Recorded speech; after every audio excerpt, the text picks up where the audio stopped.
السلام عليكم ورحمة الله وبركاته نحمده ونصلي على رسوله الكريم أما بعد بسم الله الرحمن الرحيم الحمد لله আল্লাহ সুবহানাহু ওয়া তাআলার অশেষ কৃতজ্ঞতা জ্ঞাপন করছি, যিনি একটা লম্বা ব্রেকের পরে আমাদেরকে অবশেষে তৌফিক দিয়েছেন আমাদের ফরজে আইন কোর্সে জয়েন করার জন্য।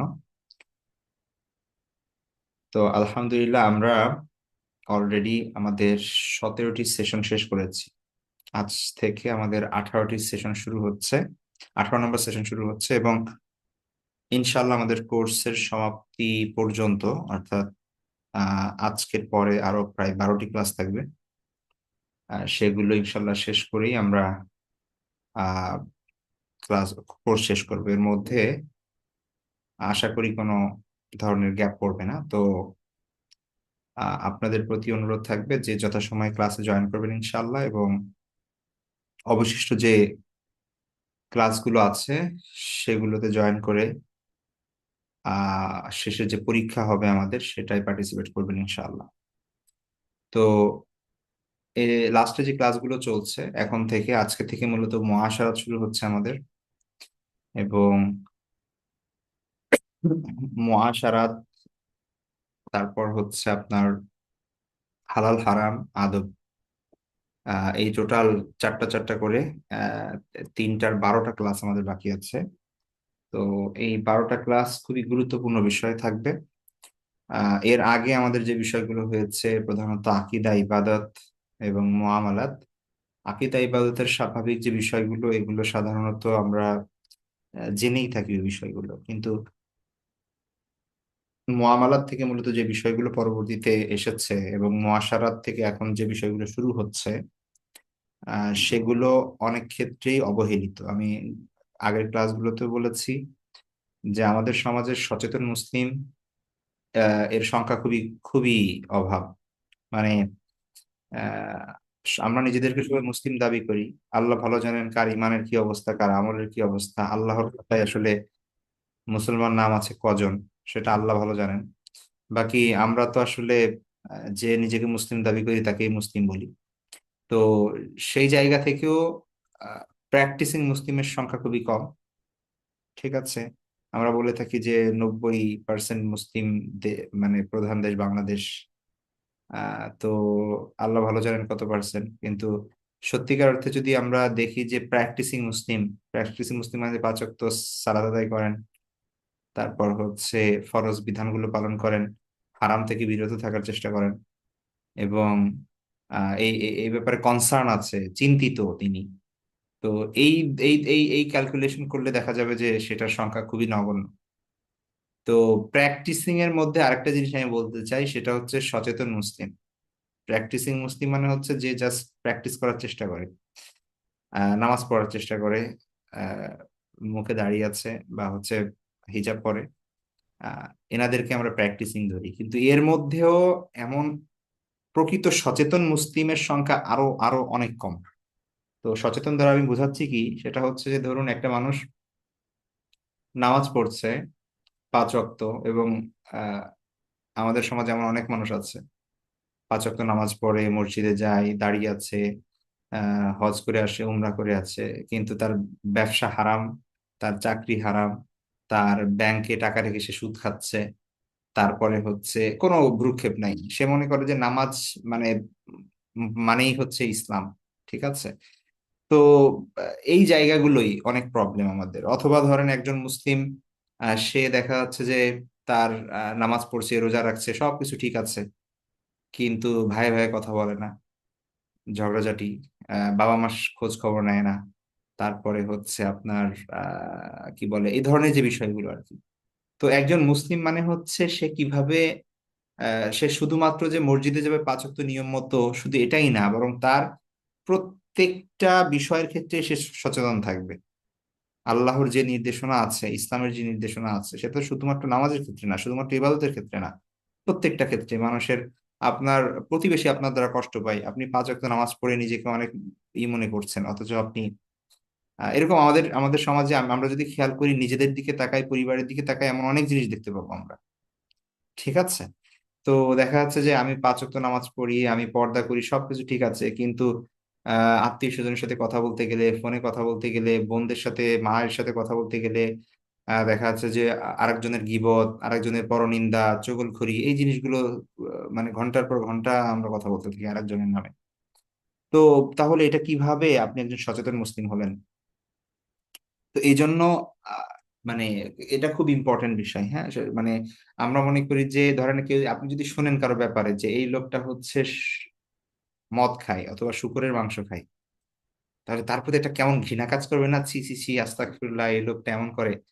হ্যাঁ, মানে একদম আপনি তো তার গা ছুবেন না, মানে তার কাছে যাবেন না, এমন একটা অবস্থা। তার বাসায় যাবেন না যদি জানেন যে এই বাসায় শুকরের মাংস পাক করে খায় তারা। ঠিক আছে, তা আপনি তার বাসার পাশেই যাবেন না, এমন একটা সিচুয়েশন। কিন্তু শুকরের মাংস খাওয়া যেরকম হারাম, গীবত করা তার থেকে বেশি হারাম, এটা মাথায় রাখবেন।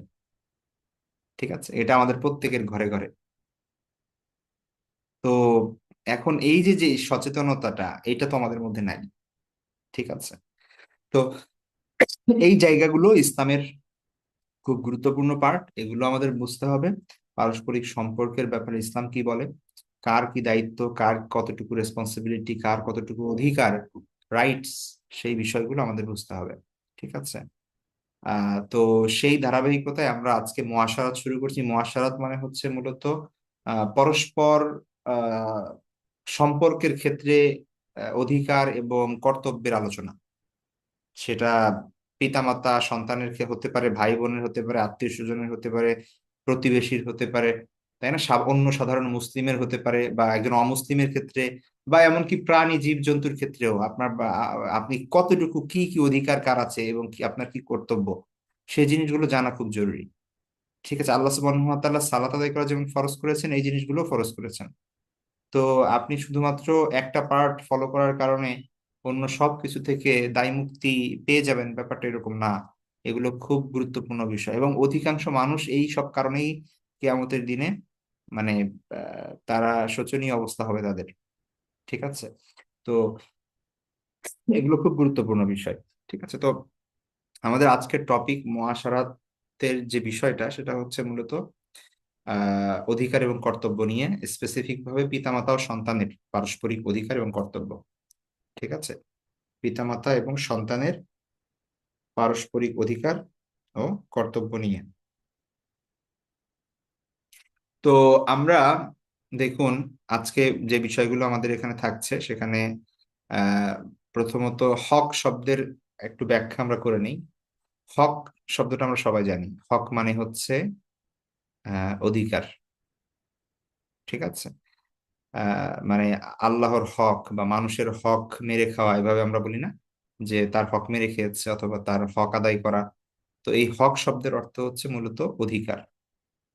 ঠিক আছে, তো কারো রাইট, তো কোনো কারো রাইট কে ভায়োলেট করা যাবে না, সেটা আল্লাহর রাইট হোক বা মানুষের রাইট হোক। তো হক সাধারণত দুই ধরনের, একটা হচ্ছে হকুল্লাহ, আল্লাহর রাইট। আমাদের উপর আল্লাহর কিছু পাওনা আছে, সেগুলোকে বলা হয় হকুল্লাহ। যেমন আমাদের নামাজ পড়তে হবে, এবং এটা তো অন্য কারোর জন্য করি না, এটা আল্লাহর জন্যই করতে হবে আমাদের। ঠিক আছে, এবং না করলে আল্লাহ জবাবদিহি তার সম্মুখে, আল্লাহর সামনে আমাদের জবাবদিহি পেশ করতে হবে। তো এটা হচ্ছে হকুল্লাহ, যে ইসলামের যে ফরজ বিধানের কথা আমরা জানি, যে ইবাদত সংক্রান্ত যে বিষয়গুলো আছে, এগুলো সবই হকুল্লাহ। ঠিক আছে, এগুলো আল্লাহর হক, আল্লাহর রাইট। আর কিছু আছে যেগুলো হকুল ইবাদ। ইবাদ মানে হচ্ছে আব্দুনের বহু বচনে ইবাদ, আব্দ মানে বান্দা, ইবাদ মানে হচ্ছে বান্দাগণ। তাহলে বান্দা মানে হচ্ছে বোঝাচ্ছে মানুষ, মানুষের যে অধিকার।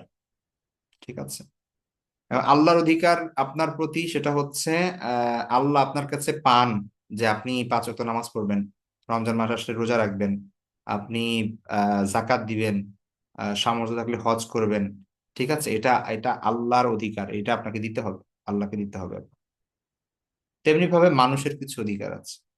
ঠিক আছে, প্রত্যেকটা মানুষের আহ আশেপাশে মানে চারদিকে যদি আমরা তাকাই, তাহলে একদিক থেকে সে তার বাবা মা, তার ভাই বোন, আত্মীয় স্বজন, তার ওয়াইফ, তার সন্তান, তার আহ, প্রতিবেশী, তার কলিগ, তার বিভিন্ন মানে যাই বলি না কেন, আমরা চারিদিক থেকে মানুষ সামাজিক জীব হিসেবে যেহেতু সে অন্য দুজন মানুষের মাধ্যমে এই পৃথিবীতে আসে, সুতরাং পৃথিবীতে এমন কোনো মানুষ নাই যে তার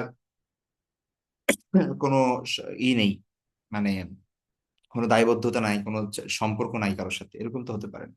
ঠিক আছে। তো এমনকি বাবা মা মারা গেলেও তারপরে সন্তানের কর্তব্য থাকে তাদের প্রতি। ঠিক আছে, মারা যাওয়ার পরেও। তো তার মানে হচ্ছে পৃথিবীতে কোনো মানুষ মাত্রই তার কিছু রেসপন্সিবিলিটি আছে, সকলেই। বা সে সে চাই সমাজে সমাজে বসবাস করুক, অথবা সে যদি জঙ্গলে গিয়েও বসবাস করে তারপরেও সেটা তার উপর বর্তাবে। তো যাই হোক, সেটা আলাদা ব্যাপার। তো এই যে যত ধরনের হকুল ইবাদ আছে, এই সকল হকুল ইবাদের মধ্যে সব থেকে মানে সেন্সিটিভ এবং গুরুত্বপূর্ণ স্পর্শকাতর বিষয় হচ্ছে, মানে যেই সম্পর্কে ঘনিষ্ঠতা যত বেশি, সেইখানে অধিকার এবং কর্তব্যের মাত্রাও তত বেশি। ঠিক আছে। তো আমরা জানি বাবা মা এবং সন্তানের যে সম্পর্ক, এটার উপরে তো আর কিছুই হতে পারে না, তাই না? তো সেই সম্পর্ক নিয়ে আমরা আলোচনা করব আজকে, ইসলামের দৃষ্টিভঙ্গি এখানে কি আসলে। ঠিক আছে। তো একজন বাবা মা হিসেবে বা একজন সন্তান হিসেবে আমাদের জানা উচিত যে আমরা আমরা কি কি কর্তব্য আমাদের আছে। ঠিক আছে। তো একটা জিনিস আপনাদের শুরুতে বলে রাখি, সেটা হচ্ছে, দেখুন দুইটা শব্দ কিন্তু এখানে বলা হচ্ছে, একটা হচ্ছে অধিকার আর একটা হচ্ছে কর্তব্য। ঠিক আছে, এখানে খেয়াল করুন, একটা হচ্ছে অধিকার আর একটা কর্তব্য। অধিকার হচ্ছে রাইট, হক, যেটা আপনার পাওনা। ঠিক আছে, আমরা অধিকার আদায়ের জন্য এখন সবাই মিছিল করি, মিটিং করি। ঠিক আছে, অধিকার আদায় করার জন্য মানে আমাদের সামষ্টিক অধিকার আদায় করার জন্য আমরা সরকারকে চাপ দেই। তারপরে হচ্ছে তেমনি ভাবে সন্তানের অধিকার সে বাবা মার কাছ থেকে আদায় করে নেয়। ঠিক আছে। সামাজিক কোনো অধিকার আমরা এটার জন্য সালিশ করি, ঝগড়াঝাটি করি অধিকার পাওয়ার জন্য, ভাই ভাই লড়াই করে অধিকার পাওয়ার জন্য। ঠিক আছে। তো এটা হচ্ছে অধিকার, যেটা আপনার পাওনা। আর কর্তব্য, যেটা আপনার করণীয়, যেটা হচ্ছে অব্লিগেশন, যেটা আপনি করবেন, আপনার ডিউটি, রেসপন্সিবিলিটি, এটা হচ্ছে কর্তব্য। দুইটা দেখতে দুই জিনিস মনে হলে আসলে একই জিনিস। ঠিক আছে, আবার বলছি, অধিকার এবং কর্তব্য মূলত একই মুদ্রার দুই পিঠ, এপাশ আর ওপাশ। একজনের দৃষ্টিভঙ্গিতে এটা অধিকার, আর একজনের দৃষ্টিভঙ্গিতে এটা কর্তব্য। যেমন ধরেন, একজন বাংলাদেশের নাগরিক হিসেবে আমার অধিকার আছে যে আহ, কি বলা মানে, বাংলা ধরেন একটা অধিকার আছে হচ্ছে আহ চিকিৎসা সেবা পাওয়া। তো তার মানে হচ্ছে এটা রাষ্ট্রের কর্তব্য যে আপনার চিকিৎসা সেবা নিশ্চিত করা। ঠিক আছে। বাবা মা হিসেবে তার অধিকার যে সন্তানকে সন্তানের কাছ থেকে সে সম্মানটুকু, প্রাপ্য সম্মানটুকু সে পাবে, এটা তার অধিকার। সম্মান পাওয়া বাবা মার অধিকার। আর সন্তানের কর্তব্য হচ্ছে এই সম্মানটা দেওয়া বাবা মাকে। তাইলে একই জিনিস, এই সম্মানটাই বাবা মার দৃষ্টিভঙ্গি থেকে এটা অধিকার, সন্তানের দৃষ্টিকোণ থেকে এটা কর্তব্য। ঠিক আছে। আবার ধরেন, একজন ছোট বাচ্চা, তাকে সঠিকভাবে লালন পালন করা এটা সন্তানের অধিকার, কিন্তু বাবা মার কর্তব্য। তাইলে কারো কর্তব্যই আর একজনের অধিকার। আপনার অধিকারই আমার কর্তব্য, আমার কর্তব্যই আপনার অধিকার। ঠিক আছে। তো এটা মূলত আলাদা কোনো জিনিস না। তো সমস্যা কি, কেউ যদি কর্তব্য পালনে অবহেলা করে তাহলেই আরেকজন অধিকার থেকে বঞ্চিত হয়। ব্যাপারটা খুব সিম্পল, ভালো করে খেয়াল করুন। কেউ কর্তব্য পালনে ব্যর্থ হয় বা অবহেলা করে বলেই আরেকজন অধিকার থেকে বঞ্চিত হয়। ঠিক আছে। যে কেউ যদি কর্তব্য পালন না করে তাহলে কেউই অধিকার পাবে না। খুব সিম্পল হিসাব। কেউই যদি কর্তব্য পালন না করে তাহলে কেউই অধিকার পাবে না। আর সবাই যদি তার কর্তব্য পালন করে তাহলে সবাই অধিকার পাবে। এখন আমাদের প্রবলেম কি, আধুনিক সময়ে এসে আমরা এখন হয়ে গিয়েছি এমন যে আমরা সব ক্ষেত্রে আমাদের অধিকারগুলো আদায় করতে চাই, কিন্তু কর্তব্য যথাযথভাবে পালন করি না। তো তখন দেখা যাচ্ছে যে এটা পার্সোনাল লাইফ থেকে শুরু করে ফ্যামিলি লাইফ, তারপরে হচ্ছে আপনার কি বলে সোশ্যাল লাইফ, এমনকি রাষ্ট্রীয়ভাবে সব ক্ষেত্রেই আমরা একটা মানে ব্যালেন্সহীনতায় ভুগছি। কোথাও কেউই আসলে অধিকার পাচ্ছে না, কারণ কেউই কর্তব্য যথাযথভাবে পালন করছে না। আমি যদি আরো ভালোভাবে উদাহরণ দেই তাহলে বুঝতে পারবেন। যেমন ধরেন, আপনি বাজারে গেলেন, আপনি বাজারে গেলেন আহ সেখানে আপনি মাছ কিনতে গেলেন। তো আপনি যখন ক্রয় বিক্রয় করছেন, আপনার এটা অধিকার যে আপনি ভালো পণ্যটা পাবেন, ঠিক আছে? আর যে মাছ বিক্রেতা, তার কর্তব্য হচ্ছে আপনাকে ভালো পণ্যটা সে দিবে, ভালো মাছটা সে দিবে, ঠিক আছে? তো সে আর কি করলো, তার কর্তব্যে ঘাটতি করলো, অর্থাৎ সে আপনাকে পচা মাছ দিল। তাহলে আপনি আপনার অধিকার হারালেন, মানে আপনার অধিকারে এখানে ঘাটতি হলো। তো কারণ ওই যে লোক যে বাজারে বসেছে সে কর্তব্যের ব্যাপারে অসচেতন। তার সে কর্তব্য যে তার ভালো করে পালন করতে হবে, তার রেসপন্সিবিলিটি যেটা, সেটা সে ব্যাপারে সে অসচেতন। কিন্তু তার অধিকারের জায়গায় সে সচেতন। সে যখন আবার ওই মাছওয়ালা ব্যক্তি যখন আবার মাংস কিনতে যায়, ঠিক আছে, তখন সে চাই তাকে যেন পরিপূর্ণভাবে সুন্দর একদম ভালো মাংসটা দেওয়া হয়, ঠিক আছে? এই মাছালাই যখন আবার বাসে যাবে, সে তখন বাসওয়ালার সাথে ঝগড়া করবে, কন্ট্রাক্টরের সাথে, যাতে করে তার অধিকারটা সে পায়, ঠিক আছে? এই লোকটাই যখন আবার তার ছেলেকে স্কুলে ভর্তি করাবে, সেখানে সে ভালো করে টিচারদের সাথে, অথরিটির সাথে ঝগড়া করবে যেন ফি কম দিতে পারে বা তার অধিকারটা যেন সে ভালো করে পায়। তো ব্যাপারটা হচ্ছে কি, এখানে আমি শুধু এখানে একটা মাছওয়ালার উদাহরণ দিলাম, এখানে সব ক্ষেত্রেই সবাই আমরা কর্তব্যে ঘাটতি করছি, কিন্তু অধিকারের জায়গায় সোচ্চার হচ্ছি। এটা আসলে এভাবে হয় না। এই দুইটা একই মুদ্রার এপিট আর ওপিট। আমরা সবাই যদি যার যার কর্তব্য পালন করি, অর্থাৎ মাছওয়ালা যদি তার কর্তব্য পালন করে সঠিক মাছটা দেয়, মাংসওয়ালা যদি সঠিক কর্তব্য পালন করে তার কাজটা করে, একজন হাসপাতাল বলেন, স্কুল বলে, ডায়াগনস্টিক সেন্টার বলে, সব জায়গায় এখন ব্যবসা ব্যবসা ব্যবসা, সবাই তাদের কর্তব্যে ঘাটতি করছে। আর তাদের যেটা বোঝার পাওয়ার সেটা বুঝে নেওয়ার চেষ্টা করছে, যার কারণে যেটা হচ্ছে, কনফ্লিক্ট হচ্ছে। কেউই লাভবান হচ্ছে না আলটিমেটলি। এক জায়গায় আমি আমি মনে হচ্ছে যে আমি এদিক দিয়ে লাভ করছি, মাছওয়ালা মনে করছে যে ওকে পচা মাছটা দিয়ে আমি লাভ করছি, কিন্তু মাংসওয়ালার কাছে গিয়ে সে লস করে ফেলতেছে। আবার হসপিটালে গিয়ে সে লস করে ফেলতেছে, সে স্কুলে গিয়ে আবার সে লস করে ফেলতেছে, সে বাসে উঠে সে লস করে ফেলতেছে। অর্থাৎ এক জায়গা থেকে আমি লাভবান হচ্ছি, আর অন্য হাজারো দিক থেকে আমি লস করছি। তো এগুলো হচ্ছে একটার একটার সাথে এমন ভাবে যুক্ত যে সমাজের প্রত্যেকটা মানুষই আমরা মানে এখানে লস করছি, কেউই লাভবান হচ্ছি না, ঠিক আছে? তো যে ডায়াগনস্টিক সেন্টার বা যে শিক্ষা প্রতিষ্ঠান শিক্ষার নামে বা চিকিৎসার নামে আপনার থেকে বেশি টাকা হাতিয়ে নিয়েছে, যেটা যে পরীক্ষা আপনার করা দরকার ছিল না সেগুলো আপনাকে দিয়ে দিয়েছে, সে মনে করছে আমি আমার এখানে লাভ হয়ে গেল, সেও আবার ওই মাছ কিনতে যেয়ে ঠকবে, মাংস কিনতে যেয়ে ঠকবে, চাল কিনতে যেয়ে ঠকবে, বা গাড়ি ভাড়ায় ঠকবে। তো প্রত্যেকেই যার যার জায়গা থেকে অধিকারের চিন্তা করছি, কিন্তু কর্তব্যের কোনো চিন্তা করছি না, ঠিক আছে? অথচ ইসলামের বিষয় যেটা, সেটা হচ্ছে ইসলাম সবার আগে ফোকাস করছে কর্তব্যে, যে সবার কর্তব্য পালন করতে হবে আগে, অধিকারের কথা পরে। কর্তব্য যদি সবাই পালন করে তাহলে সবার অধিকার সে এমনিই পেয়ে যাবে, ঠিক আছে? কর্তব্য যদি সঠিকভাবে সে পালন করে তাহলে কি হবে, সবাই যার যার অধিকার পেয়ে যাবে, এখানে আর কোনো আলাদাভাবে অধিকার নিয়ে আন্দোলন করতে হবে। কিন্তু আমরা এখন যেটা করছি সেটা হচ্ছে অধিকারের নামে আমরা সব কিছু করছি, কিন্তু কেউই কর্তব্য পালন করছি না। একদম ছোট জায়গা থেকে শুরু করে বড় অথরিটি পর্যন্ত সব একই অবস্থা। অথচ ইসলামের কথা এখানে ক্লিয়ার, আল্লাহ কুল্লুকুম রাইন ওয়া কুল্লুকুম মাসউলুন আন রাইয়াতি। আল্লাহ রাসূল সাল্লাল্লাহু আলাইহি ওয়াসাল্লাম বলেছেন, তোমরা প্রত্যেকে দায়িত্বশীল এবং তোমাদের প্রত্যেকের দায়িত্বের ব্যাপারেই তোমাদেরকে জিজ্ঞাসা করা হবে, ঠিক আছে? সুস্পষ্টভাবে বলে দেওয়া হয়েছে এখানে। তো এই বিষয়টা একদম মানে মাইক্রো লেভেল থেকে শুরু করে ম্যাক্রো লেভেল পর্যন্ত প্রত্যেকটা ক্ষেত্রে, ব্যক্তিগত জীবন থেকে পারিবারিক জীবন, সামাজিক জীবন, অর্থনৈতিক জীবন, রাষ্ট্রীয় জীবন, প্রত্যেকটা ক্ষেত্রে এটা বুঝতে হবে আমাদের। এই জিনিসটা যতক্ষণ আমরা না বুঝবো ততক্ষণ পর্যন্ত আপনি নিজেই ঠকতে থাকবেন, আর কারো কিছু হবে না। প্রত্যেকেই ঠকছে এই এই এই সমাজে, বর্তমান সমাজে।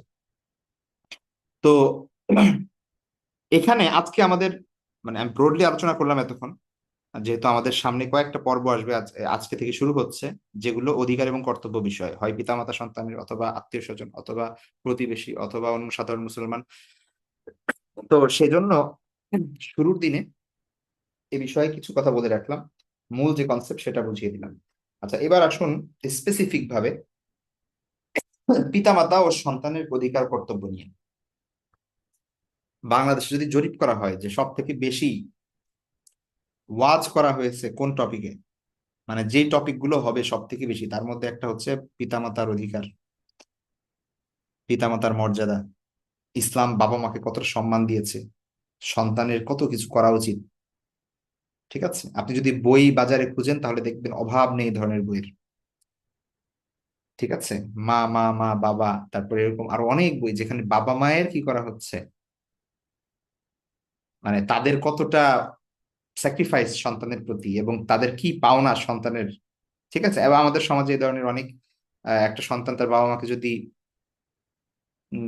মানে কষ্টে রাখে, ভালো চোখে ভালোভাবে না দেখে, দেখাশোনা না করে, বৃদ্ধ বয়সে সেবা যত্ন না করে, তাহলে আমরা কি দেখি? সামাজিক ভাবেও ওই লোক, মানে ওই লোকটাকে বা সন্তানকে অনেক ক্ষেত্রেই এটা নিগৃহের শিকার হতে হয়, বা তারা, মানুষ ভালো চোখে দেখে না, তারা সমালোচনা করে, এটা স্বাভাবিক। মানে আমাদের শহুরে জীবনে এখন এইগুলো মানুষ খেয়াল করে না, কিন্তু গ্রামেও সেই জিনিসটা এখনো আছে। ঠিক আছে, তো মোটামুটি বাবা মা বা পিতা মাতার অধিকার এবং তাদের সম্মানের বিষয়টা আমাদের, উম, মোটামুটি আমরা সবাই জানি যে এটি ইসলামে অনেক গুরুত্বপূর্ণ কথা বলেছে। ঠিক আছে, আমি একটু অন্য জায়গা থেকে কথা বলতে চাই আজকে, সেটা হচ্ছে যে পিতামাতা পিতামাতার প্রতি যে দায়িত্ব আছে সন্তানের, সেই দায়িত্ব পালন একজন সন্তান তো জন্মের পরেই শুরু করে না। পিতামাতার যে অধিকার, এই সব অধিকার পাবে পিতামাতা যখন বৃদ্ধ হবে, অথবা হচ্ছে সন্তান যখন বড় হবে। একটা সন্তান, সে মাত্র জন্মগ্রহণ করছে, তার তো আর কোনো কর্তব্য নাই।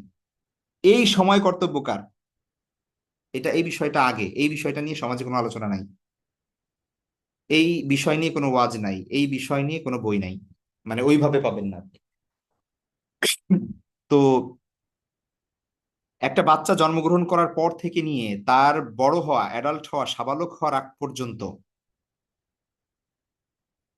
পুরোপুরি কর্তব্য, দায়িত্ব সবই পিতামাতার। আর যা কিছু পাওনা অধিকার সবই সন্তানের। আমরা কয়জন জানি যে আমাদের সন্তানের প্রতি আমাদের কি কি দায়িত্ব আছে? সেটা কয়জন জানি এবং কয়জন পালন করি? এটা একটু আমাদের বুঝতে হবে। আপনি চিন্তা করছেন যে আমি বৃদ্ধ হলে আমার সন্তান আমাকে যেন ভালোভাবে রাখে, কিন্তু সে যখন ছোট ছিল আপনি কি তাকে ভালোভাবে রেখেছেন? সেটা হচ্ছে আগে ইম্পর্টেন্ট, এই কোশ্চেনটা আগে করতে হবে আমাদের। ঠিক আছে, এই কোশ্চেনটা আগে করতে হবে। এখন আপনি কোশ্চেন করতে পারেন, কোন বাবা মা তার সন্তানকে ভালোভাবে রাখে না স্যার? এটা আবার কি বললেন? বাবা মা তো, প্রত্যেকটা বাবা মাই তো চায় সন্তানকে উম, ভালোভাবে রাখতে। এখন ভালোভাবে রাখা মানে এই জায়গায় কোশ্চেন যে আল্লাহ যে দায়িত্ব আপনাকে দিয়েছে, আপনি কি সেগুলো পালন করেছেন? আপনার প্রতি সন্তানের যেই কর্তব্য ছিল, দায়িত্ব ছিল, আপনি কি সেগুলো পালন করেছেন? নাকি আপনি যেটা মনে করেছেন সন্তানের জন্য ভালো সেটা করেছেন? আপনি সন্তানকে আদর করেছেন, দামি দামি লোশন লাগাইছেন গায়ে, দামি দামি খেলনা দিয়েছেন, দামি স্কুলে পড়িয়েছেন, তারপরে হচ্ছে কি করেছেন, ভালো ভালো খাবার দিয়েছেন, ফল তল হেন জিনিস নাই যেটা করেন নাই সন্তানের জন্য। ঘুরতে নিয়ে গেছেন কক্সবাজার আর সমুদ্র সৈকতে। ঠিক আছে, পাহাড়ে সব জায়গা দেখিয়েছেন। কি করেন নাই? লক্ষ লক্ষ টাকা খরচ করেছেন সন্তানের জন্য। তো আপনার মনে হতে পারে আমি তো সব দায়িত্ব পালন করে শেষ। এগুলো তো প্রত্যেক বাবা মাই করে, এটা তো স্বাভাবিক, এটা তো আপনার নেচার থেকে আপনি করবেন। বাকি আপনার উপর যে দায়িত্ব দেওয়া ছিল সেগুলো কি আপনি পালন করেছেন? আপনার সন্তান আল্লাহর পক্ষ থেকে আমানত, আল্লাহর পক্ষ থেকে দান।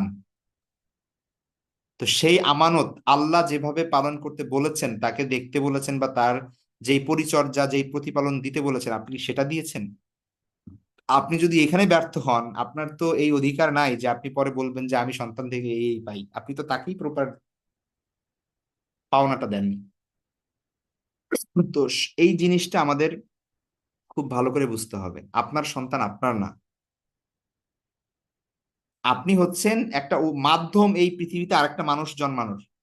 পৃথিবীর নেচারই এমন যে দুইজন মানুষের মাধ্যমে আরেকজন মানুষ আসবে, এভাবে এভাবে চলতে থাকবে, আদম আলাইহিস সালাম থেকে এভাবে চলছে। তো আপনার সন্তান, আপনি যা খুশি তাই করবেন, এই অধিকার আপনার নেই। আল্লাহ একটা সন্তান জন্মগ্রহণ করেন এই পৃথিবীতে, দেন। আল্লাহ রাসূল সাল্লাল্লাহু আলাইহি ওয়াসাল্লাম বলেছেন, কুল্লু মাউলুদিন ইউলাদু আলাল ফিতরা, একদম একটা নিউট্রাল স্টেটে সেই সন্তানটা জন্মগ্রহণ করে। সে যে বড় হয়ে আল্লাহকে ভুলে যাচ্ছে, সে যে ইসলামী শিক্ষাটা পাচ্ছে না, সে যে পাপাচারে লিপ্ত হচ্ছে, সে আল্লাহর বিরোধিতা করছে, সে কাফের হচ্ছে, মুশরিক হচ্ছে, নাস্তিক হচ্ছে, সংশয়বাদী হচ্ছে, বা প্র্যাকটিস করছে না ইসলাম, এই সব দায়িত্ব আপনার। সব দায়িত্ব আপনার বাবা মায়ের। এক্সেপশন নাই আমি সেটা বলছি না, কিন্তু মানে 99% ক্ষেত্রে বাবা মার কারণে এরকম হয়। আল্লাহ রাসূল সাল্লাল্লাহু আলাইহি ওয়াসাল্লাম নিজে বলেছেন হাদিসের মধ্যে, যে বাবা মা সন্তানকে মুশরিক করে, বাবা মা সন্তানকে নাসারা বানায়, বাবা মা সন্তানকে ইহুদি বানায়। ঠিক আছে, তো আপনার সন্তান আজ যে অবস্থায় আছে সেটার জন্য আপনি দায়ী। সে যদি নামাজ না পড়ে এটার জন্য অনেকটা আপনি দায়ী। সে যদি পর্দা না করে এটার জন্য অনেক ক্ষেত্রে আপনি দায়ী। সে যদি ইসলামের পথে না থাকে সেটার জন্য আপনি দায়ী, এবং কিয়ামতের দিন আল্লাহ পাই পাই করে শুধু হিসাব নিবেন। খুব সাবধান। তো দায়িত্ব, আমরা সবাই শুধু ওয়াজ করি আর বই লিখি যে বাবা মার মর্যাদা আর সন্তানের দায়িত্ব কি বাবা মার প্রতি। সন্তানের দায়িত্ব তো পরে, সে যখন কামাই করবে, বাবা মাকে দেখবে, বাবা মার প্রতি খেয়াল রাখবে, তাদের সেবা শুশ্রূষা করবে, সেটা তো অনেক পরে। সে যে ছোটবেলা থেকে বড় হয়েছে অ্যাডাল্ট পর্যন্ত, তার 12 14 15 বছর পর্যন্ত, তার জন্ম থেকে সেই পর্যন্ত বাবা মা কি যথাযথভাবে তার প্রতিপালন করেছে? কয়জন করে এই বাংলাদেশে বা এই পৃথিবীতে, আমাদের সমাজে আমরা যদি আশেপাশে তাকাই? সেটা হচ্ছে ইম্পর্টেন্ট এখানে বিষয় বোঝা। তো আপনি যখন আপনার দায়িত্ব পালন করবেন না, আপনার নৈতিক অধিকার নাই যে আপনি আরেকজনের কাছ থেকে অধিকার তালাশ করবেন। তো এইটাই আমি বলছি, যে একজনের অধিকার আর একজনের হচ্ছে কর্তব্য। তো আপনার কর্তব্য যদি যথাযথভাবে আপনি পালন না করে থাকেন, আপনার সন্তান অধিকার থেকে বঞ্চিত হয়েছে। তাহলে বড় হয়ে সে তার কর্তব্য যথাযথভাবে পালন করবে না, এবং আপনি আপনার অধিকার থেকে বঞ্চিত হবেন। এটাই তো হবে, তাই না? এটাই তো হবে। এখন বৃদ্ধাশ্রমে দিয়ে আসছে বাবা মাকে, এখন বাবা মার খোঁজ নেয় না, এখন বাবা মাকে অসম্মান করে, এখন সম্পদ দামি বাবা মার থেকে। কেন? কারণ সন্তান তাকে, আপনি মানে সে কি শিক্ষা দিয়েছেন আপনি সারা জীবন তাকে? যে আপনাকে সে দামি মনে করে না, বা আপনাকে সে গুরুত্বপূর্ণ মনে করে না, বা আপনাকে কষ্ট দিতে পারে, তার বুক কাঁপে না। এটা এটা কিভাবে সম্ভব? কারণ আপনি তার শিক্ষাটাই যথাযথভাবে দেননি। তার যে অধিকার ছিল সেটা আপনি বঞ্চিত করেছেন, এবং তার একটা ফলাফল আপনি পাচ্ছেন। এটা খুবই খুবই গুরুত্বপূর্ণ একটা কথা। ঠিক আছে, তো আমাদের বুঝতে হবে যে পিতামাতার দায়িত্ব কর্তব্য, অ্যাজ অ্যাজ প্যারেন্টস, এইটা আমাদের জানা উচিত, এটা আমাদের বুঝতে হবে। আপনার সন্তান বড় হয়ে কি হচ্ছে তার দায়ভার কে নিবে? এটা আপনারই নিতে হবে। আপনি কি শিক্ষা দিচ্ছেন তার উপরে এই বিষয়টা ডিপেন্ড করছে।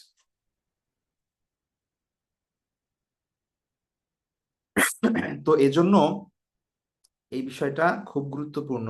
আমরা একটু অন্যভাবে চিন্তা করি, বোঝার চেষ্টা করি। ঠিক আছে, বোঝার চেষ্টা করি। মানে এটা, তো আপনাদের সমাজে তাকালেই, আশেপাশে আমাদের সমাজে তাকালেই আমরা বুঝি যে আসলে কি হচ্ছে সমাজে। মানুষ কত কিছু করছে, বাবা মা আস্তে আস্তে কতটা অবহেলিত হচ্ছে। সেটা আমাদের, মানে এটা আমি আমি এখন বলতে, আরো করে বলতে পারি, আমাদের ফ্যামিলিতে অনেক ক্ষেত্রে দেখা যাচ্ছে যেমন হয়, খুব কাছের ফ্যামিলি, আত্মীয় স্বজনের মধ্যে। ঠিক আছে, তো এটার কারণ কি? কারণ হচ্ছে বাবা মারই এখানে অনেক ক্ষেত্রে দোষ। সেটা হচ্ছে যে ছোটবেলা থেকেই তাদের যে পরিচর্যা, আমি জাস্টিফাই করছি না এখানে যে ছেলেরা যা, সন্তানরা যা করতেছে সেটা সঠিক করতেছে এরকম কিছু না। ঠিক আছে, তারা তো তাদের, মানে ওইটা তো তারা তো অবশ্যই ভুল করছে, এবং সেটা শাস্তি তো তারা পাবেই, বা তার পরিণতি তাদের ভোগ করতেই হবে। কিন্তু আমি যেটা বলছি সেটা হচ্ছে যে একটা সন্তান, তাকে যদি সত্যিকার অর্থে দ্বীনের জ্ঞান না দেওয়া হয়, কোরআনের জ্ঞান না দেওয়া হয়, কোরআন, আল্লাহর ভয় যদি তার অন্তরে না ঢোকানো হয়, পরকালের চিন্তা যদি তার মাথায় না থাকে, তাহলে তো সে যা খুশি তাই করবে। আজকে আপনাকে ভালোবাসছে, এই জন্য আপনার জন্য জীবন দিয়ে দিবে। যখন ভবিষ্যতে তার ওয়াইফ হবে, তার সন্তান হবে, তখন তো তার ভালোবাসা সবাই দিকে, তখন আপনার দিকে খেয়াল করবে না, সেটাই স্বাভাবিক। তাই না? কিন্তু যখন আপনি কোরআন এবং হাদিস শিক্ষা দিবেন, ইসলাম শিক্ষা দিবেন, দিন শিক্ষা দিবেন, তখন তার ভারসাম্য তৈরি হবে তার মধ্যে।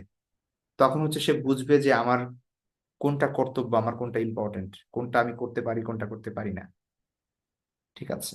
তো এই যে শিক্ষা দেওয়ার দায়িত্ব, এটা কার ছিল? সন্তান তার 10 বছর, 12 বছর, 15 বছরের মধ্যে তার মধ্যে এই এই চিন্তা ঢুকিয়ে দেওয়া, আল্লাহর ভয় ঢুকিয়ে দেওয়া, দিনের বুঝ দেওয়া, আল্লাহকে চেনানো, পরকালের কথা স্মরণ করিয়ে দেওয়া, এটা এটা কার দায়িত্ব ছিল? এটা আপনার দায়িত্ব ছিল। কিন্তু আপনি সেই সময় ভেবেছেন যে আমার সন্তানকে আমি ডাক্তারি পড়াবো, এই জন্য ভালো ইংলিশ শিখতে হবে, আলাদা টিচার দিয়েছেন। আপনি অঙ্কের জন্য আলাদা টিচার দিয়েছেন, সায়েন্সের জন্য আলাদা টিচার দিয়েছেন। তারপরে হচ্ছে পড়া পড়া পড়া পড়া, পরীক্ষার কারণে তাকে রোজাও রাখতে বলেন নাই, নামাজও পড়তে বলেন নাই, যে কষ্ট হবে থাক, বাচ্চাটা ঘুমাচ্ছে ঘুমাক। হ্যাঁ, এই বয়সে পর্দা করা লাগবে, এই জন্য মেয়েকে পর্দাও করার নাই। আর যখন বড় হয়ে গেছে, এখন আপনি ঝগড়া করেন, এই করেন, নামাজ পড়ে, এই পর সেই পর, এখন পড়ে না কিছু। এখন আপনার সাথে তর্ক করে, আপনাকে ঝাড়ি মারে, আপনার সাথে খারাপ ব্যবহার করে। তো এটা কেন?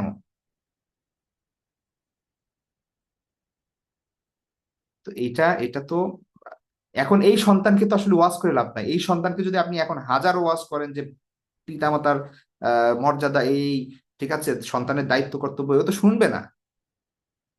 এটা অটোমেটিকই ও শুনতো যখন পিতামাতা যদি তার দায়িত্ব এবং কর্তব্য যথাযথভাবে পালন করতো। এটাই বলছি যে একজনের অধিকার আর একজনের কর্তব্য। আল্লাহ আমাদের বোঝার তৌফিক দান করুন। তো এখানে আমরা আজকে পিতামাতার দায়িত্ব কর্তব্য কি সন্তানের প্রতি, ঠিক আছে, সেগুলোর সে কিছু বিষয় আমরা তুলে ধরছি। প্রথমত, পিতামাতার দায়িত্ব হচ্ছে সন্তানের জন্য আল্লাহর কাছে দোয়া করা।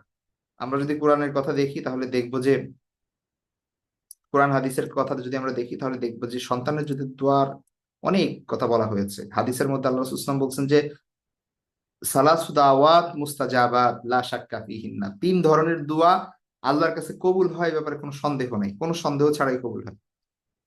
ঠিক আছে? তার মধ্যে একটা হচ্ছে দাওয়াতুল ওয়ালিদ, বাবার দোয়া, পিতার দোয়া, বা পিতা বা মাতার দোয়া এখানে আর কি। ঠিক আছে? তো এই জন্যে আপনার সন্তানের জন্য আপনি দোয়া করুন। ঠিক আছে? তাকে শুধুমাত্র এই দোয়া করে না যে সে পরীক্ষায় পাশ করুক, একজন ভালো মানুষ হওয়ার তৌফিক দান করে আল্লাহ যেন তাকে।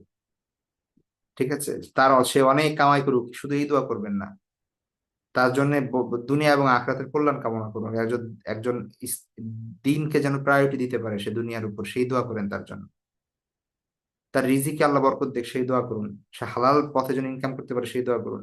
শুধুমাত্র পরীক্ষায় পাশ করুক, ভালো জায়গায় জয়েন, কি বলে, ভালো জব পাক, ভালো ভার্সিটিতে চান্স পাক, আর অনেক টাকা ইনকাম করুক, শুধু এই দোয়া করে তো কি হলো তাইলে? ঠিক আছে? তো এই জন্য বাবা মা সঠিক ওয়েতে দোয়া করতে হবে। আমরা যদি কোরআনে দেখি তাহলে একাধিক দোয়া এ- অনেক নবীদের থেকে আমরা পাই, তাদের সন্তানদের জন্য করেছেন। ইব্রাহিম আলাইহিস সালামের দোয়া আমরা দেখি, ওয়াইদ ক্বালা ইব্রাহিম রব্বি জাআল হাযাল বালাদা আমিনা ওয়াজনুবনি ওয়া বানিয়া আন না'বুদাল আসনাম। ইব্রাহিম আলাইহিস সালাম বলছেন যে, আল্লাহর কাছে দোয়া করছেন যে, যে ইব্রাহিম আলাইহিস সালাম আল্লাহর কাছে বলছিলেন, হে আমার প্রতিপালক, এই নগরকে আপনি শান্তিপূর্ণ বানান এবং আমাকে এবং আমার পুত্রগণকে আপনি মূর্তি পূজা থেকে দূরে রাখুন। তো তিনি তাওহীদের চিন্তা করে আল্লাহর কাছে দোয়া করছেন যে তাদের তার সন্তানরা যেন মূর্তি পূজার মধ্যে না যায়। ইব্রাহিম ইসলাম আরো দোয়া করেছিলেন, রব্বি জাআলনি মুকিমাস সলাতি ওয়া মিন যুররিয়াতি রব্বানা ওয়া তাকাব্বাল দুআই। হে আমার প্রতিপালক, আমাকেও নামাজ কায়েমকারী বানিয়ে দিন এবং আমার সন্তানদের মধ্যে থেকে এমন মানুষ তৈরি করে দিন, অর্থাৎ আমার সন্তান যারা আছে তারাও যেন কি করে, নামাজ আদায় করে। হে আল্লাহ, আমার এই দোয়া কবুল করুন। মারিয়াম আহ, হচ্ছে ঈসা আলাইহিস সালামের মা, তিনি যখন ভূমিষ্ঠ হন তখন তার এবং তার ভবিষ্যৎ প্রজন্মের জন্য তার মা দোয়া করেছিলেন, আমরা সবাই জানি।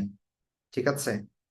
তো তিনি ওই মান্নত করেছিলেন যে তাকে কি করবেন, আহ, আম, ওই যে আগেই জন্ম, ভূমিষ্ঠ হওয়ার আগেই তাকে জন্ম, এই যে বাইতুল মাকদাসের জন্য বা হচ্ছে আপনার এই যে মসজিদুল আকসার জন্য ওয়াকফ করে দিয়েছিলেন যে তার খেদমত করবে। ঠিক আছে?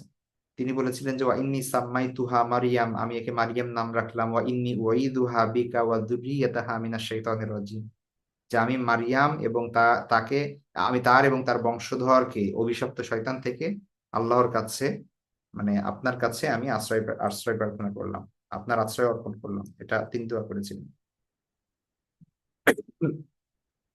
জাকারিয়া আলাইহিস সালাম তার সন্তান ইয়াহইয়া আলাইহিস সালামের জন্মের পূর্বে দোয়া করেছিলেন, হ্যাঁ, রব্বি হাবলি মিন লাদুনকা যুররিয়াতান তাইয়্যিবা, যে হে আমার প্রতিপালক, আমাকে একটা পবিত্র সন্তান দান করুন।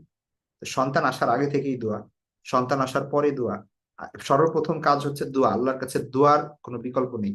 বাবা মা হিসেবে সন্তানের কাছে দোয়া করতে হবে, ঠিক আছে। তিনি আরো দোয়া করেছিলেন ওয়াজা আলহু রব্বি রদিয়া, হে আল্লাহ, আপনি তাকে এমন বানান সে যেন সন্তুষ্টি প্রাপ্ত হয়, মানে আপনার সন্তুষ্টি যেন অর্জন করতে পারে।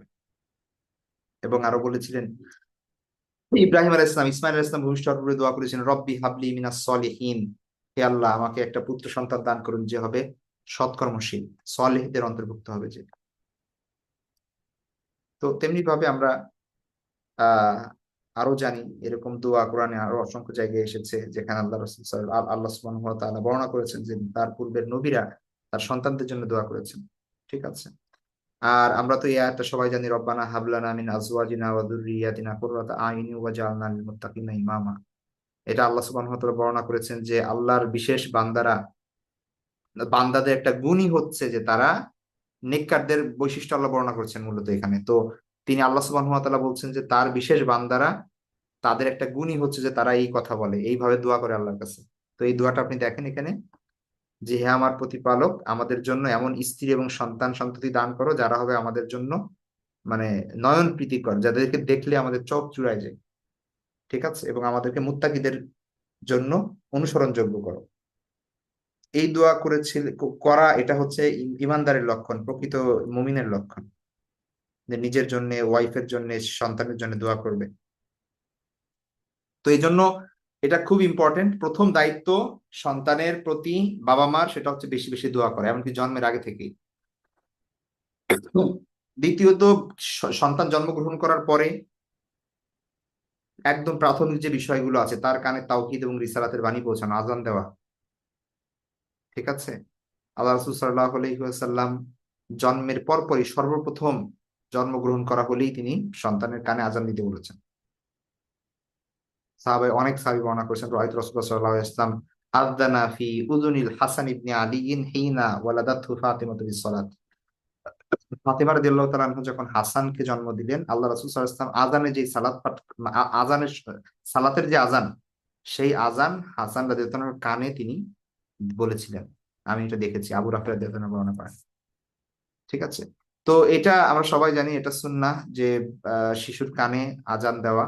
এর মানে কি? তার মানে একটা মানুষ যখন সর্বপ্রথম পৃথিবীতে আসছে, সর্বপ্রথম তার কানে যাবে আল্লাহর আল্লাহু আকবার, আল্লাহু আকবার, আল্লাহর বড়ত্ব, লা ইলাহা ইল্লাল্লাহ, তাওহীদের বাণী, মুহাম্মাদুর রাসূলুল্লাহ, আল্লাহর রাসূলের রিসালাত, রাসূল সাল্লাল্লাহু আলাইহি ওয়াসাল্লামের রিসালাত, সালাতের কথা যাবে, এইটা সর্বপ্রথম তার কানে ঢুকবে, ঠিক আছে। তো এইটা হচ্ছে একটা বড় নিদর্শন যে আপনি কোনটাকে প্রায়োরিটি দিচ্ছেন, কোন বিষয়টা আপনার জীবনে গুরুত্বপূর্ণ। তো এটা যদি শুরু থেকেই যদি না করা হয়, তাহলে আস্তে আস্তে আস্তে আস্তে দেখা যাচ্ছে যে আর এই জিনিসগুলো সম্ভব হয় না। 3 নাম্বার দায়িত্ব বাবা মার, সন্তানকে ভালো ও সুন্দর উপদেশ দেওয়া। একদম ছোটবেলা থেকে শুরু করে বিভিন্ন সময় যখন যেভাবে প্রযোজ্য হয়, যখন যেভাবে উপযুক্ত হয়, সুন্দর সুন্দর উপদেশ দিতে হবে। এখন সুন্দর উপদেশ কি? সুন্দর উপদেশ বিভিন্ন ধরনের হতে পারে। আমরা জানি আল্লাহ রাসূল সুবহানাহু ওয়া তাআলা কোরআনে লুকমান আলাইহিস সালামের কথা বলেছিলেন, তিনি তার সন্তানকে উপদেশ দিয়েছিলেন। কি উপদেশ দিয়েছিলেন আমরা একটু দেখি। ওয়াইদ ক্বালা লুকমানু লিবনিহি ওয়া হুয়া ইয়াইজুহু ইয়া বুনাইয়া লা তুশরিক বিল্লাহি ইন্নাশ শিরকা লাযুলমুন আযীম। এক নাম্বার যে উপদেশ তিনি দিয়েছিলেন সেটা হচ্ছে তাওহীদ ও একত্ববাদের, শিরিক থেকে দূরে থাকতে বলেছিলেন তার সন্তানকে, যে হে আমার সন্তান, হে আমার প্রিয় পুত্র, আল্লাহর সাথে কাউকে শরীক করো না, ইন্নাশ শিরকা লাযুলমুন আযীম। ছোটবেলা থেকেই বাচ্চাকে শিক্ষা দিতে হবে যে তাওহীদ, তাওহীদ, একমাত্র আল্লাহ, একমাত্র আল্লাহ, আমাদের আমাদের প্রয়োজনে যেন আমরা আল্লাহকে চাই, আমাদের বিপদে যেন আমরা আল্লাহকে ডাকি, সবকিছুর ক্ষেত্রে আল্লাহ আল্লাহ আল্লাহ, এটা ছোটবেলা থেকে শিক্ষা দিতে হবে, ঠিক আছে। যেটা আমরা হাদিসের মধ্যে দেখি, আল্লাহ রাসূল সাল্লাল্লাহু আলাইহি ওয়াসাল্লাম যখন আব্দুল্লাহ ইবনে আব্বাস রাদিয়াল্লাহু আনহু, তার চাচাতো ভাই ছোট, তিনি তাকে একা পেয়ে তিনি আল্লাহ রাসূল সাল্লাল্লাহু আলাইহি ওয়াসাল্লাম তাকে বললেন ইয়া বুনাই, তারপরে তিনি বললেন যে ইদা সাআলতা ফাসআলিল্লাহ, তো যখন তুমি তোমার যদি কিছু চাওয়ার থাকে আল্লাহর কাছে চাও, ওয়াইদাস্তানতা ফাস্তাইন বিল্লাহ, যদি তোমার কোনো সাহায্যের দরকার আল্লাহর কাছে সাহায্য চাও। ছোটবেলা থেকেই বাচ্চাদেরকে এইভাবে উৎসাহিত করা যে তোমার প্রবলেম, তুমি আল্লাহর কাছে চাও, দেখো তুমি 2 রাকাত নামাজ পড়ো আল্লাহর কাছে চাও, এটা শিক্ষা দেওয়া বাচ্চাকে। 2 নাম্বার, যে উপদেশ তিনি দিয়েছিলেন আমরা যদি সেখানে দেখি, তিনি বাচ্চাকে ঈমান এবং বিশ্বাসের শিক্ষা দিয়েছিলেন, উপদেশ দিয়েছিলেন যে যেখানেই সে থাকে, যে অবস্থাতেই থাকে, আল্লাহর ভয় যেন তার অন্তরে থাকে, আল্লাহ যে তাকে দেখেন সেটা যেন তার অন্তরে বদ্ধমূল থাকে। এই জিনিসটা যদি থাকে সে কোনো অপরাধে জড়িত হতে পারবে না। আপনি দূরে দিয়ে রেখেছেন সন্তানকে লেখাপড়ার জন্য, আপনি ভয়ে টেনশনে আছেন কি করে না করে, মাদকাসক্ত হয় নাকি খারাপ ছেলেদের সাথে থাকে, অন্যায় করে না কি করে, টেনশনে আপনি বাঁচেন না। আপনি যদি ছোটবেলা থেকে বাচ্চাকে এই তার অন্তর যদি এই বিশ্বাস বদ্ধমূল করতে পারেন যে যেখানেই থাকে আল্লাহ তাকে দেখছে, আল্লাহর ভয় যেন তার অন্তরে থাকে, এটা যদি একবার গেঁথে যায় তার অন্তরে, তাহলে সে যেখানেই থাকুক আপনি নিশ্চিন্তে থাকতে পারবেন এবং আল্লাহর উপর আপনি ভরসা করে থাকতে পারবেন। তো আমরা সেটা দেখি লুকমান আলাইহিস ইসলাম তার উপদেশে বলছেন, ইয়া বুনাইয়া ইন্নাহা ইন তাকুম মিসকাল হাব্বা মিন খারদাল ফাতাকুন ফি সখরাতিন আও ফিস সামাওয়াতি আও ফিল আরদি ইয়াতি বিহাল্লাহ ইন্নাল্লাহা লাতীফুন খাবীর। হে হে আমার সন্তান, সরিষা দানার কোনো কিছু, সরিষার বরাবর যদি কোনো কিছু হয় এবং তা যদি কোনো পাথরের ভেতর থাকে, আকাশের উপরে থাকে বা জমিনের নিচে থাকে, আল্লাহ কিয়ামতের দিন সেটাও উপস্থিত করবে। ঠিক আছে, আল্লাহর আনুগত্যের উপদেশ দিতে হবে। তিনি তারপরে উপদেশ দিচ্ছেন, ইয়া বুনাইয়া আকিমিস সলাতা ওয়া'মুর বিল মারুফ ওয়ানহা আনিল মুনকার ওয়াসবির আলা মা আসাবাক ইন্না যালিকা মিন আজমিল উমুর। তিনি বলছেন যে হে আমার সন্তান, নামাজ কায়েম করো, মানুষকে সৎ কাজের আদেশ করো, মন্দ কাজে বাধা দাও, এবং তোমার যদি কোনো কষ্ট আসে তাহলে সবর করো, ধৈর্য ধারণ করো। তো দেখেন কত চমৎকার উপদেশ। এটা শুধু উপদেশ বলতে, এটা ছোটবেলা থেকে বাচ্চাকে এই শিক্ষা দিতে হবে যেন সে অন্যায় দেখলে যেন সে বলে যে এটা অন্যায়। আমরা এখন কোনো কিছু হইলেই সন্তানদেরকে দূরে সরে রাখি আর কি, মনে করি যে বোধহয় আহ ওদিকে গেলে তার ক্ষতি হবে। ঠিক আছে, মানুষকে ভালো কাজের আদেশ দেওয়া, মন্দ কাজ থেকে বিরত রাখার ছোটবেলা থেকে শিক্ষা দিতে হবে। ঠিক আছে, কখনো বিপদ আসলে ধৈর্য ধারণের শিক্ষা দিতে হবে, সবর করতে হবে, তাহলে লাইফের যে কোনো টাফ টাইম, বড় ধরনের কোনো সিচুয়েশন আসলে সে সহ্য করতে পারবে, সে হারাবে না, আল্লাহর প্রতি বিশ্বাস হারাবে না। তারপরে আরো যদি দেখি, তারপরে তিনি আত্মশুদ্ধি, বিশেষ করে অহংকার থেকে মুক্ত থাকার পরামর্শ, উপদেশ দিচ্ছেন।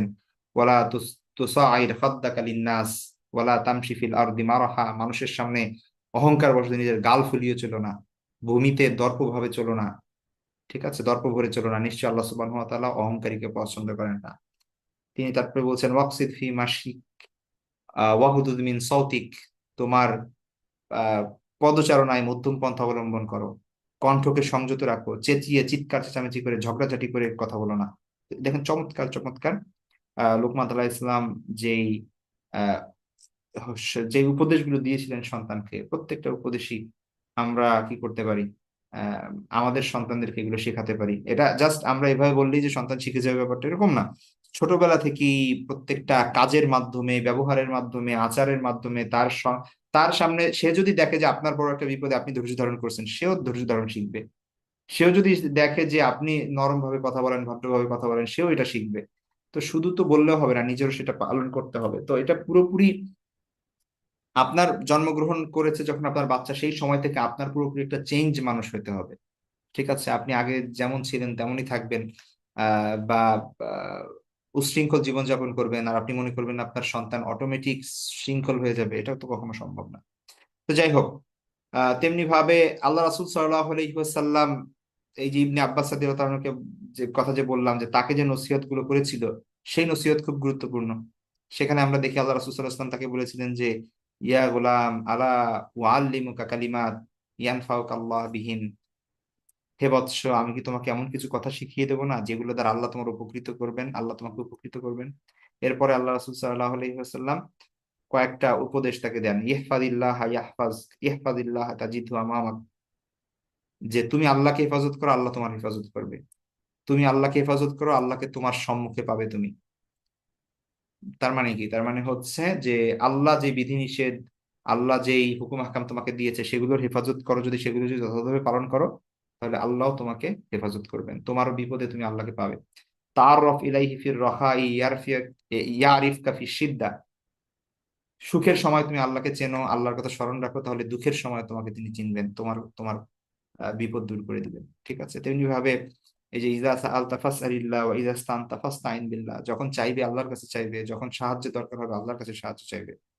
ঠিক আছে, এবং এই শিক্ষা দেওয়া যে পৃথিবীতে আল্লাহ ছাড়া কারোই উপকার করা অপকার করার কোনো ক্ষমতা নাই। ঠিক আছে, আল্লাহ রাসূল সাল্লাল্লাহু আলাইহি ওয়াসাল্লাম ইবনে আব্বাসকে বলছেন, ওয়ালাম আন্নাল উম্মাতা লাউ ইজতামাআত আলা আইয়ান ফাউকা বিশাইইন লাম ইয়ানফাউকা ইল্লা বিশাইইন কদ কাতাবাহু আল্লাহু লাক। আল্লাহ রাসূল সাল্লাল্লাহু আলাইহি ওয়াসাল্লাম বলছেন যে পৃথিবীর সমস্ত মানুষ যদি একত্রিত হয় তোমার উপকার করার জন্য, তারা এক বিন্দু তোমার উপকার করতে পারবে না, তবে আল্লাহ যতটুকু লিখে রেখেছে অতটুকুই পারবে। ওয়ালাউ ইজতামাউ আলা আইয়াদুররুকা বিশাইইন লাম ইয়াদুররুকা ইল্লা বিশাইইন কদ কাতাবাহু আল্লাহু লাক। আর পৃথিবীর সকল মানুষ এসে যদি তোমার ক্ষতি করার জন্য একত্রিত হয়, জড়ো হয়, আর তোমার ক্ষতি করতে চাই, তারা একটুও তোমার ক্ষতি করতে পারবে না, তবে আল্লাহ যতটুকু লিখে রেখেছেন অলরেডি ততটুকু করতে পারবে। তো এই ভরসা, এই বিশ্বাস যদি কোনো বাচ্চাকে দিয়ে দেওয়া হয়, তাহলে তাকে আর ঠেকাই, তার মনোবল, তার বিদ্যা বুদ্ধি, তার ইন্টেলিজেন্স, এটা অনেক উপরে চলে যাবে, হীনমন্যতা বলে তার কিছু থাকবে না। তো যাই হোক, তাকদিরের ফয়সালা শিক্ষা দেওয়া, আল্লাহর ফয়সালার উপর সন্তুষ্ট হওয়ার শিক্ষা দেওয়া, তো এগুলো আমরা এগুলো থেকে পাই। হ্যাঁ, তারপরে হচ্ছে এরকম আরো অনেক হাদিস আছে যেখানে আমরা নসিহত পাই যে একটা সন্তানকে, বাচ্চাকে কিভাবে কোন জিনিসগুলো শিক্ষা দিতে হবে আমাদের। আচ্ছা, তারপরে এগুলো গেল হচ্ছে উপদেশ। তারপরে স্নেহের পরশের প্রতিপালন, অবশ্যই আমরা এটা করি, এই জিনিসটা আলহামদুলিল্লাহ আমাদের মধ্যে আছে। বাবা মা চাই সব দিক থেকে সন্তানকে সুখে রাখতে, তার কোনো কোনো ব্যথা না পায়, কোনো কষ্ট না হয়। ঠিক আছে, আল্লাহ সুবহানাহু ওয়া তাআলা মায়ের বিশেষ করে অন্তরে ওই যত্ন নেওয়ার সেই স্নেহ, ভালোবাসা, মমতা ওটা দিয়ে দিয়েছেন। ঠিক আছে, ওইটা না হলে কোনো সন্তানই আসলে বাঁচতে পারতো না। একটা জন্মগ্রহণের পর থেকে একটা যেই ইন্টেন্সিভ কেয়ার একটা বাচ্চার দরকার হয়, মায়ের পরম মমতা ছাড়া সেটা সম্ভব না কখনোই, শুধু রেসপন্সিবিলিটি দিয়ে সেটা সম্ভব না। তো এই জন্য এটা আমরা জানি যে এটা আমরা করি আলহামদুলিল্লাহ। তো আচ্ছা, তারপরে যে বিষয়টা সেটা হচ্ছে প্রাথমিক জ্ঞান দান। এটা বাবা মার দায়িত্ব যে সন্তানকে আহ প্রাথমিক জ্ঞান দান করবে, সেটা একদম তার মাতৃভাষা থেকে শুরু করে যে বিষয়গুলো তার দরকার, হ্যাঁ, কোরআনের পড়া থেকে শুরু করে সবকিছু। আমরা যদি ইতিহাস দেখি তাহলে দেখবো যে মুসলমানদের ঘর তো এমন ছিল যে সেখানে 7 বছর 8 বছর হতে হতে বাচ্চারা হাফেজ হয়ে যাচ্ছে মার কাছেই। ঠিক আছে, তারপরে হচ্ছে 15 16 বছর হইতে হইতে সে আলেম হয়ে যাচ্ছে, এবং তারপর থেকে এরকম বড় বড় স্কলারদের আপনার জীবনে দেখবেন যে 18 বছর 17 বছরের মধ্যে তাদের হাফেজ হওয়া শেষ, তারপরে হচ্ছে প্রাথমিক যত ফিকহে এবং হাদিসের জ্ঞান ট্যান সব অর্জন করা শেষ।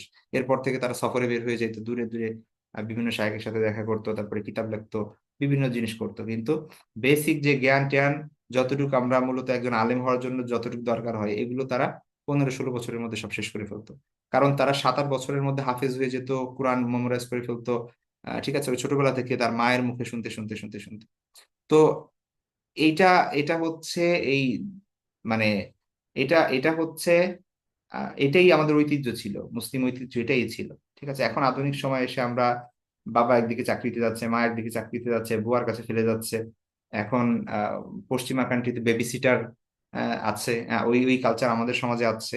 আমরা বাচ্চাকে সে কিছুই বোঝে না তাকে কিন্ডার গার্ডেনে দিয়ে দিচ্ছি, জাস্ট মানে আহ, ই করার জন্য, আমরা ব্যস্ত এই জন্য। তো যার কারণে ফলশ্রুতিতে আপনি যেরকম মানে যত্ন নিবেন, প্রোডাক্টটাও আপনি সেভাবে সেরকম পাবেন, ওই ওই রকমই আপনার বাচ্চা বড় হবে, সেরকমই শিখবে এবং আপনার সঙ্গে ট্রিট করবে সেভাবে।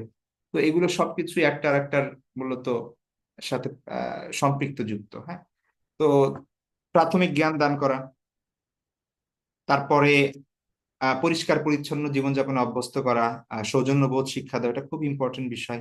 আমাদের এখন এই জিনিসটার খুবই অভাব, বাবা মারা নিজেরাও জানে না যে সৌজন্যবোধ কাকে বলে, সন্তানকে কি শিক্ষা দিবে। তো এটা খুব দুঃখজনক ব্যাপার যে সে খুব ভালো রেজাল্ট করে, স্কুলে ভালো রেজাল্ট করে, দেখতে শুনতে মাশাআল্লাহ ইন্টেলিজেন্ট, কিন্তু বেয়াদব। ঠিক আছে, তার কথার মধ্যে না সৌন্দর্য বোধ আছে, না সৌজন্যতা বোধ আছে, না হচ্ছে সে বড়দের সালাম দেয়, না হচ্ছে ছোটদের স্নেহ করে, বড়দের সম্মান করে, এই ধরনের কোনো কিছু নেই। এবং আমরা ওটা খেয়াল করি না, আমরা মনে করি বাচ্চা ভালো রেজাল্ট করতেছে, আহ ব্যাস আর কি লাগে। ঠিক আছে, তো এক একটা তৈরি হচ্ছে হচ্ছে সেলফিশ অহংকারী হিসেবে এক একটা বড় হচ্ছে। তো এরা বড় হয়ে আপনাকে কি দিবে, আপনার সাথে কেমন ব্যবহার করবে, এটা তো খুবই স্বাভাবিক। তো এই জিনিসগুলো খুব ইম্পর্টেন্ট, যে সৌজন্যবোধ শিক্ষা দিতে হবে আমাদের, ইসলামী আদব আখলাক শিক্ষা দিতে হবে, এটিকেট শিক্ষা দিতে হবে, উন্নত মন মানসিকতা গঠন করার চেষ্টা করতে হবে, ব্যবহারিক শিক্ষাদান, নিজেদের কাপড় চোপড় গোছানো, ঘর দুয়ার পরিষ্কার রাখা, অজু গোসল পাক সাফের যে বিষয়গুলো, এগুলো এখন এমন হয়েছে যে বাচ্চাকে দিয়ে কিছুই করানো যাবে না। ঠিক আছে, তো যার কারণে সেও বড় হচ্ছে কোনো কিছুই সে জানে না।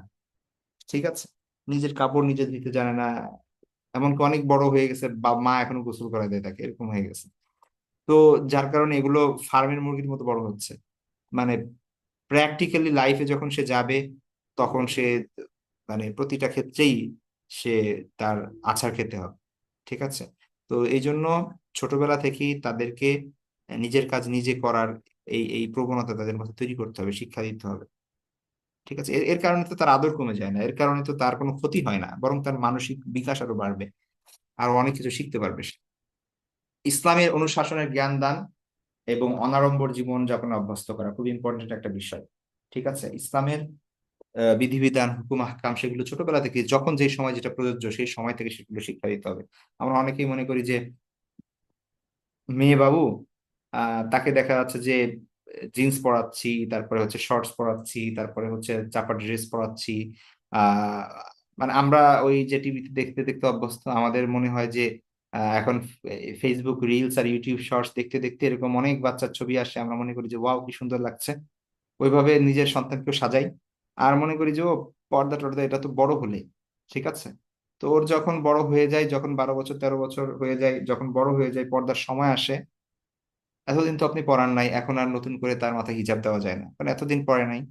ঠিক আছে, তার কোনো ফ্রেন্ডস দেয় না, তো সেও দেয় না এখন। তো এটা ছোটবেলা থেকে অভ্যস্ত করতে হয়। ঠিক আছে, যাতে করে তার মধ্যে অভ্যস্ততা তৈরি হয় এবং তাকে বুঝাইতে হয় যে এটা এটা অনেক ইম্পর্টেন্ট, এটা ছাড়া বাইরেই যাওয়া যাবে না, এমন একটা জিনিস এটা। তো যখন আপনি সেই শিক্ষাটা দিতে পারবেন, তখন অটোমেটিক তার মধ্যে সেই জিনিসটা ঢুকে যাবে। তেমনি ভাবে নামাজের বিষয়, রোজার বিষয়, অন্যান্য গুরুত্বপূর্ণ বিষয়, যখন যেই সময় যেটা প্রযোজ্য, 7 বছর বয়স থেকে নামাজের কথা বলা হয়েছে, 10 বছর বয়সে যেন, বয়স হতে হতে সে যেন অভ্যস্ত হয়ে যায় পুরোপুরি। ঠিক আছে, তো ওইভাবেই করা। এমন অনেক বাচ্চা আছে 10 বছর 12 বছর নামাজ বাবা মা বলেও না, সে নিজেও পড়ে না। আর তো যার কারণে সে এটা অভ্যস্ত হয়ে ওঠে না। যখন সে হঠাৎ করে জানতে পারে যে আমার উপর নামাজ ফরজ, তার এতদিন তো অভ্যাস ছিল না, তো যার কারণে সে আগের অভ্যস্ততার মধ্যেই থাকে। তো ছোটবেলা থেকেই নামাজ ফরজ হওয়ার আগ থেকেই তার অভ্যস্ততা তৈরি করা, এটা খুব গুরুত্বপূর্ণ বিষয়। তো তারপরে পুত্র কন্যা বা ওর সন্তানদের মধ্যে সমতা বিধান করা, এটাও বাবা মার একটা দায়িত্ব। ঠিক আছে, অনেক একটা সন্তানকে খুব বেশি ভালো জানা আর একজনকে অবহেলা করা, এটা যেন না হয়। তো সন্তান বড় হয়ে গেলে বিবাহ প্রদান করা এবং বিবাহ বা তালাকপ্রাপ্ত কন্যাকে আশ্রয় দেওয়া, এটা বাবা মার দায়িত্ব। তো যাই হোক, এই বিষয়গুলো হচ্ছে মূলত আহ সন্তানের প্রতি বাবা মার যে দায়িত্ব কর্তব্য আছে, সেই বিষয়টাকে আমি আগে নিয়ে এসেছি। মূলত এই বিষয়গুলো আমাদের ফোকাস করা হয় না বর্তমান সময়ে, আমরা শুধু ফোকাস করি হচ্ছে বাবা মার কি মর্যাদা আছে, বাবা মার প্রতি সন্তানের কি কর্তব্য আছে।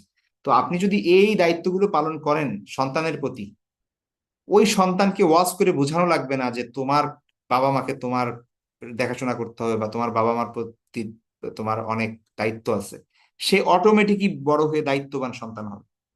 কিন্তু আপনি যখন আপনার দায়িত্বে অবহেলা করবেন, আপনি আপনার সন্তানকে যখন এই জায়গাগুলো শিখাবেন না, তখন বড় হয়ে তাকে ওই 1 ঘন্টার ওয়াজ শোনায় কোনো লাভ নাই। ঠিক আছে, স্বাভাবিকভাবে এমনটাই হয়। তো এটা হচ্ছে একটা ব্যাপার। সন্তান খুব গুরুত্বপূর্ণ একটা বিষয়, কারণ আমরা সবাই জানি যে হাদিসের মধ্যে এসে সাল্লাল্লাহু আলাইহি ওয়াসাল্লাম বলেছেন যে ইদা মাতাল ইনসান ইনকতা আনহু আমালু, একজন মানুষ যখন মারা যায় তার সকল আমল কেটে যায়, একদম বন্ধ হয়ে যায়।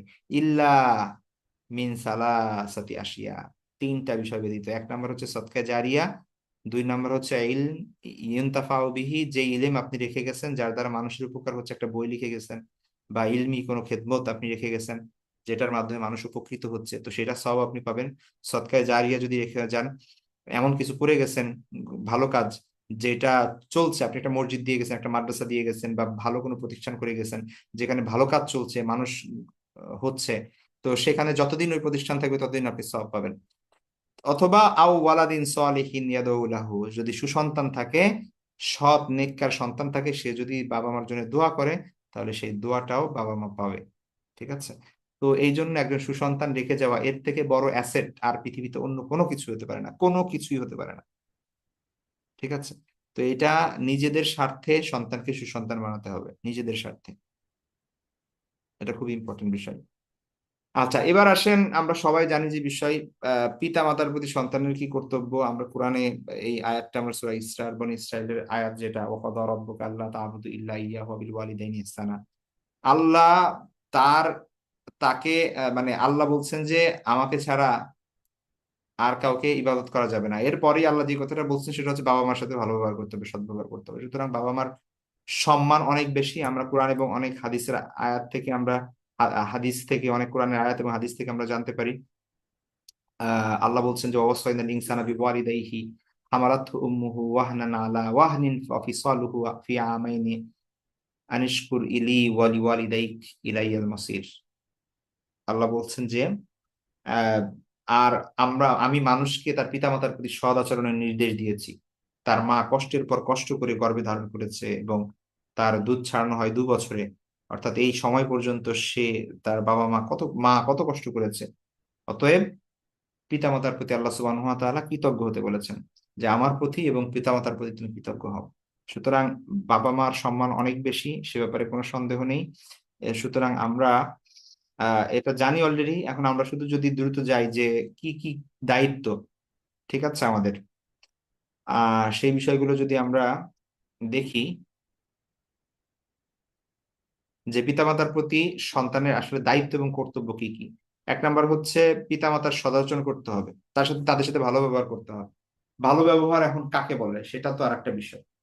ভালো ব্যবহার মানে তাদের সাথে সুন্দরভাবে কথা বলা, তারা কোনো কথা বললে সেটা শোনা, তারা কোনো আদেশ করলে সেটা মানা, তারা কোনো নিষেধ করলে সেটা থেকে বিরত থাকা।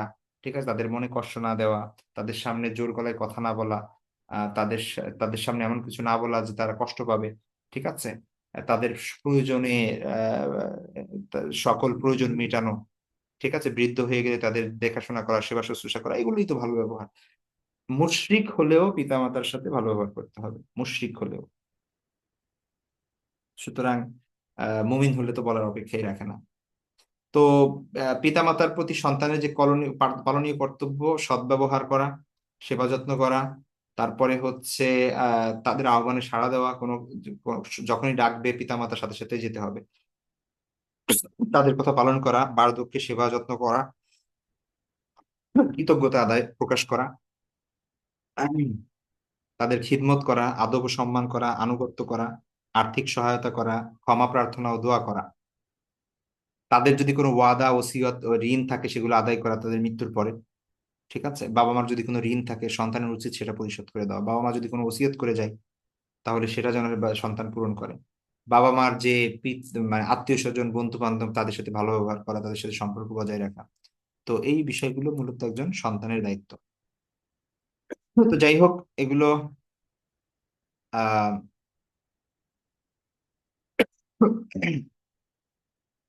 এগুলো খুব গুরুত্বপূর্ণ বিষয়। আমরা আশা করি ইনশাল্লাহ এগুলো পড়বো, বোঝার চেষ্টা করব, নিজেরা আমল করব।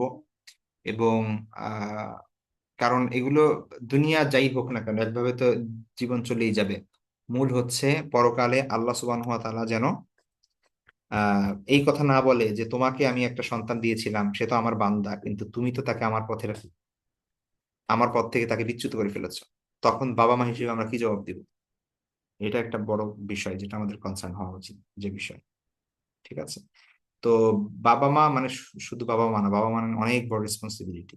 আর শুধুমাত্র বাবাকে মানে ফিডার খাওয়ানো আর প্যাম্পাস কিনে আনা, এটাই হচ্ছে দায়িত্ব, শেষ না।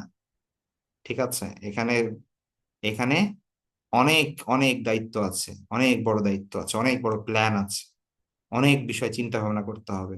বাচ্চাকে আদব কায়দা শিখাতে হবে, দিন শিখাতে হবে, আল্লাহকে চিনাতে হবে, পরকালের ভয় ঢুকাতে হবে। এগুলো সব থেকে ইম্পর্টেন্ট জিনিস। ঠিক আছে। আপনি তাকে সপ্তাহে কয়দিন গরুর মাংস খাওয়াচ্ছেন আর কয়দিন মুরগির মাংস খাওয়াচ্ছেন, কয়দিন বিরিয়ানি খাওয়াচ্ছেন, কত ভালো পোশাক দিচ্ছেন, কোথায় ঘুরতে নিয়ে যাচ্ছেন, এগুলো থেকে ওগুলো ইম্পর্টেন্ট বেশি। তো এই জায়গায় অবহেলা হলে দুনিয়া এবং আখিরাতে এর ভোগ আমাদেরই করতে হবে, এর এর প্রায়শ্চিত্ত আমাদেরই ভোগ করতে হবে। তো যাই হোক, আল্লাহ আমাদের তৌফিক দান করুন। আমাকে আপনাদের সকলকে আল্লাহ বোঝার তৌফিক দান করুন এবং সে অনুযায়ী আমল করার তৌফিক দান করুন। তো আজকে আমাদের এই পর্যন্তই থাকবে। কারো যদি কোনো কোশ্চেন না থাকে, আমরা নেক্সট ক্লাস ইনশাল্লাহ আবার আমরা আমাদের পরবর্তী সেশন, সরি, হ্যাঁ, নেক্সট ক্লাস হচ্ছে আমাদের পরশুদিন ইনশাল্লাহ। ঠিক আছে, আমাদের ধারাবাহিক যে সোম, বুধ এবং শুক্রবার সম্ভবত আমাদের ক্লাস হতো, তো সেইভাবেই আমাদের চলবে ইনশাল্লাহ। ঠিক আছে, আল্লাহ হাফিজ, আসসালামু আলাইকুম রহমতুল্লাহ। ওয়ালাইকুম আসসালাম ওয়া রাহমাতুল্লাহি ওয়া বারাকাতুহু।